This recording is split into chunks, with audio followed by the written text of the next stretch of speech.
Salli ala imamina, salli ala Muhammadin. Islam Ahmadiyah. Zindabad. Terima kasih Bapak-bapak, saya merasa Islam Muhammadiyah. Zindabad. Alhamdulillah Bapak-bapak, saya merasa terhormat bisa datang. Kebetulan saya asli Tasikmalaya. Di Tasikmalaya sebelah utara perbatasan dengan Cikoneng. Kalau Bapak Ibu pernah ke sana, itu pasti Persatuan Islam. Kebetulan saya lahir dari keluarga Nahdlatul Ulama di pesantren Al-Nur Janaujiah.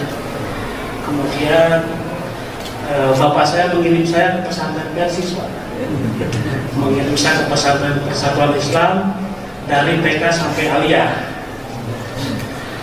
Nah, pesantren Persis di Benda itu agak unik Pak. Walaupun kata orang pemikirannya sedikit eksklusif, tapi perpustakaannya sangat terbuka dari semua aliran, bahkan dari semua agama ada. Dari situlah saya mengenal Ahmadiyah. Ketika membaca buku surat-surat Islam dari N.D. Bung Karno, beliau sangat memuji pikiran-pikiran Ahmadiyah yang sangat rasional, terbuka dan progresif. Bahkan sebagian orang percaya ketika Bung Karno mengatakan Islam is progress, yang kemudian diadopsi oleh Muhammadiyah menjadi Islam berkemajuan, pada hakikatnya itu adalah ruhnya Ahmadiyah. Begitu saya kuliah di UIN Jakarta, IAIN Jakarta, dan kebetulan saya mengambil jurusan perbandingan madhab hukum Islam. Jadi saya belajar 9 madhab. Dari situlah pikiran-pikiran terbuka saya memang semakin beragam karena latar belakang keluarga juga beragam.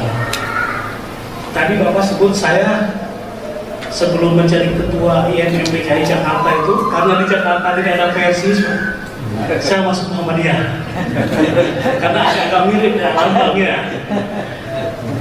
Saya masuk Muhammadiyah, kemudian saya menjadi ketua IMM, Ikatan Mahasiswa Muhammadiyah Fakultas Syariah. Pada tahun 2022, Muhammadiyah mengadakan tanwir sidang tahunan itu di Bali. Kemudian mencetuskan konsep dakwahnya itu menjadi dakwah kultural.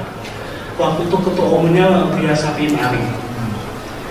Nah, begitu Muhammadiyah menerbitkan konsep dakwah kultural, saya sebagai ketua mahasiswa Muhammadiyah di Fakultas Syariah, saya bikin dialog Pak di Ciputat, dan saya mendatangkan Imam Ahmadiyah dari Parung. Nah, itu agak sedikit fenomenal juga, karena saya memang pikiran-pikiran saya menganggap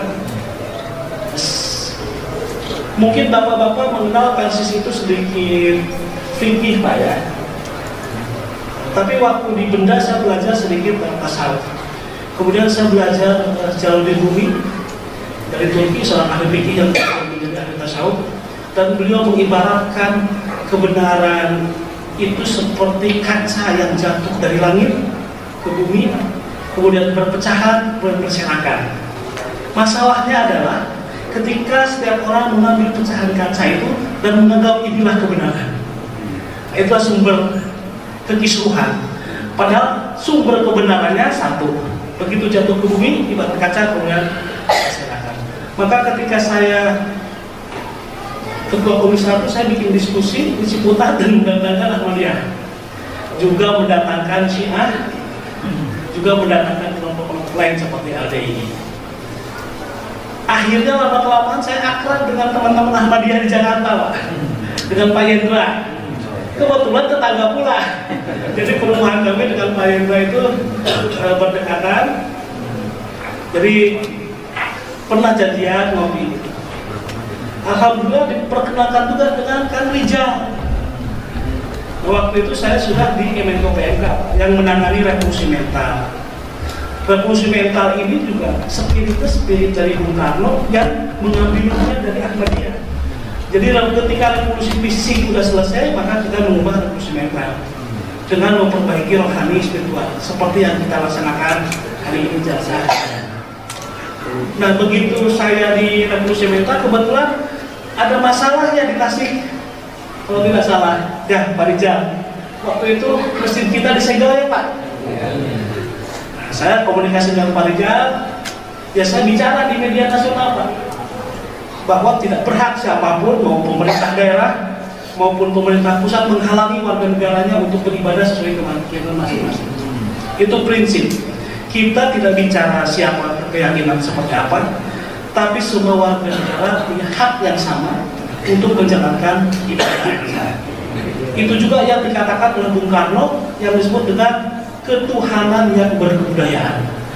Ketuhanan yang berkebudayaan artinya silahkan orang bertuhan, tapi berbudaya dengan menghormati keyakinan masing-masing. Tidak boleh satu orang menganggap keyakinan dia yang paling benar. Nah, begitu saya ditugaskan di Kemenko PMK, kemudian ada sedikit masalah di Tasik, masjid kita pernah disegel, maka saya ikut bicara di media nasional.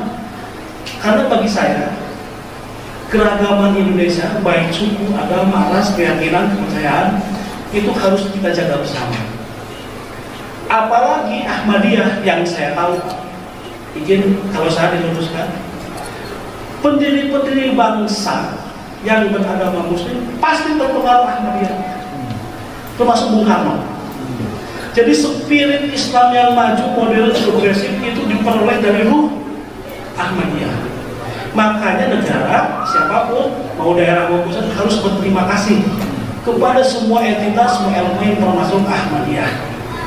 Dan mudah-mudahan ke depan kita hidup sebagai warga negara dengan keadilan yang merata, dengan kesempatan yang sama, dengan hukum yang adil kepada siapapun selama itu warga negara Indonesia.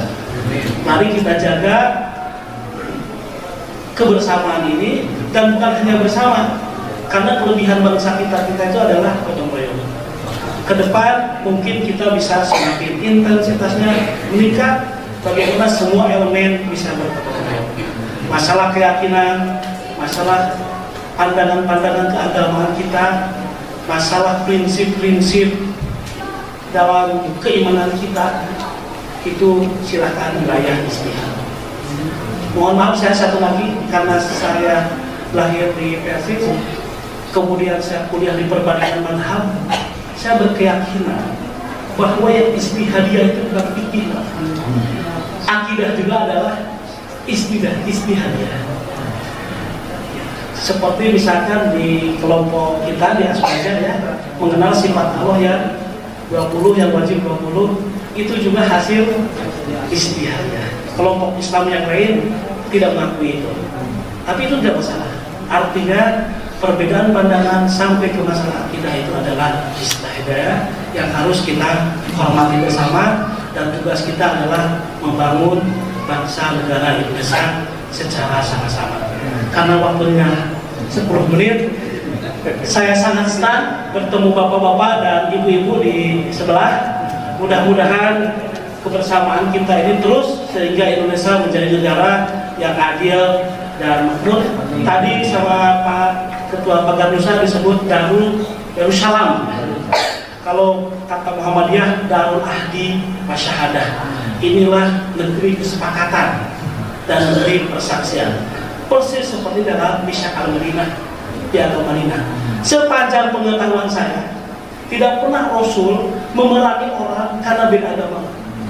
Mohon maaf, kalau saya, sepengetahuan saya, semua sejarah baik Ghazwah, ya peperangan yang diikuti Rasulullah ataupun tidak, itu tidak pernah memerangi orang karena beda keyakinan. Kenapa Rasul berperang atau mempertahankan itu? Karena kezuliman, baik melanggar perjanjian. Nah, kita sudah sepakat Pancasila. Siapapun yang melanggar perjanjian Pancasila ini, ya kita lawan. Nah, mudah-mudahan kita semakin kompak dalam berbicara. Assalamualaikum warahmatullahi wabarakatuh. Waalaikumsalam.